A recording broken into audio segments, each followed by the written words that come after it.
Над 40.000 евра е пленот на непознатиот разбойник кој рано утринава ограби банкомат во Велес. Непознатиот сторител со подесен алат го отворил банкарскиот терминал на Комерцијална, сместен на улицата Благо Ѓорев кај трговскиот центар. Претходно ја отворил и влезната врата од продавницата во која бил сместен банкоматот. Според податоците од истрагата на полицијата, непознатиот разбойник користел рачен алат и физичка сила за да го отвори сефот на банкоматот. Од него зел 3 касети во кои според пријавата на банката имало 2.530.000 денари. Во продавницата каде е сместен ограбениот банкомат се наоѓа уште еден банкарски терминал. Иако еден до друг, разбойниците тој не го испразниле. Непознато е времето кога се случил грабежот на пари од банкоматот. Случајот во полиција бил пријавен околу 4 часот и 30 минути. Од Велешкиот сектор за внатрешни работи преку писмено соопштение информираат дека е направен увид на местото и се работи на расветлување на случајот. Инаку во февруари годинава, двајца маскирани разбойници се обидоа да одземат 4 милиони денари наменети за банкомат. Среде белден го нападнаа возилото со кое се превезуваа парите. Брзата полициска интервенција за кратко ги пронајде сторителите.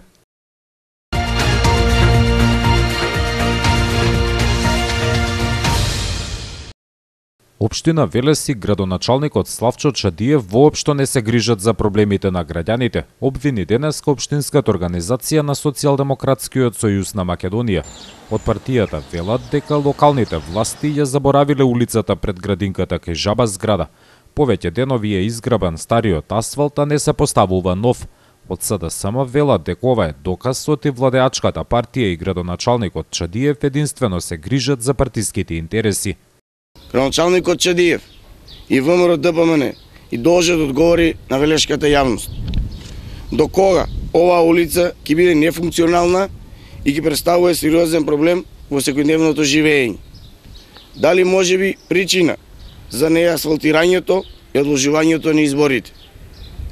На граѓаните им е јасно дека градоначалникот Чадиев и ВМРО ДПМН пред се грижат за своите теснопартиски и бизнис интереси. Надлежните веднаш треба да се зафатат со работа и да возможат на граѓаните непречено функционирање во своето секојдневие.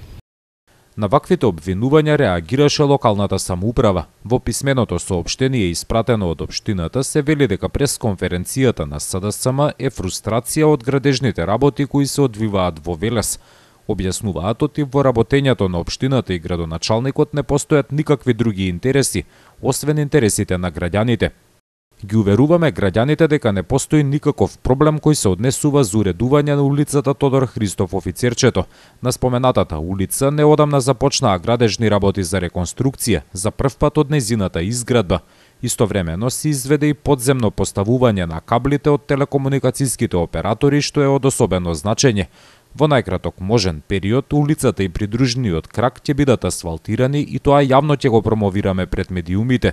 Знаеме дека и тоа нема да им одговара на СДСМ, како што не им одговараат ниту 100 уредени улици во изминатите години, новите индустријски зони и фабрики, новите паркови, мостови и реконструкции на училиштата, се вели во писмената реакција на општинските власти. Од локалната самоуправа на Велес додаваат дека и во иднина ќе продолжат активностите за уредување на градот и нема во тоа да ги поколеба деструктивниот однос на социјалдемократите.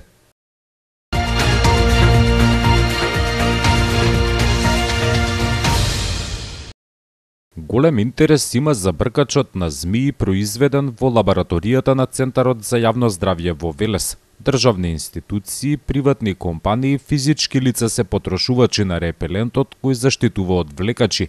Во изминатите 2 години од ова заштитно средство се произведени над 1500 пакувања. Ние и оваа година во соработка со фирма се потрудивме да произведеме одредена количина.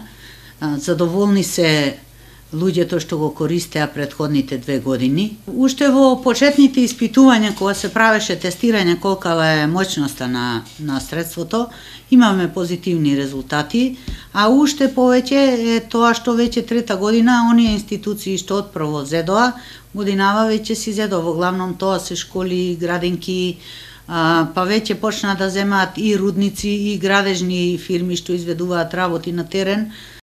Бркачот на змии е произведен со екстракција на етерични масла од дрва и тревки. Тој не е отровен, а неговото дејство трае до 1 година. Претходно за бркање на змии се користеше сулфур и нафталин. Системот на негово функционирање е со тоа што мириса на свеж огин. И пошто змиите имаат јако развиен осет за мирис, затоа и го плазат јазикот, тие со јазикот се ориентираат во миризот, и благодарение на тој осет за мирис, штом намирисат оган, го напуштаат местото каде што се осеќа тој мирис. Го користат луѓе и за викендици, и за градинки, и за дворови, мислам за гаражи, складишта, шупи, секаде го применуваат, во паркови. Имаме и од Скопје поголеми фирми што земаат, што имаат големи дворишта со леи цветни, и за цветни леи, секаде онаму каде што змиите се кријат летно време, се поставува тој производ. Во Велешко првиот случај на каснување од змија годинава е регистриран во март. Настрадал 36 годишен жител на Бузалково додека работел на својата нива. Лани пак се регистрирани 5 случаи од каснување на змија.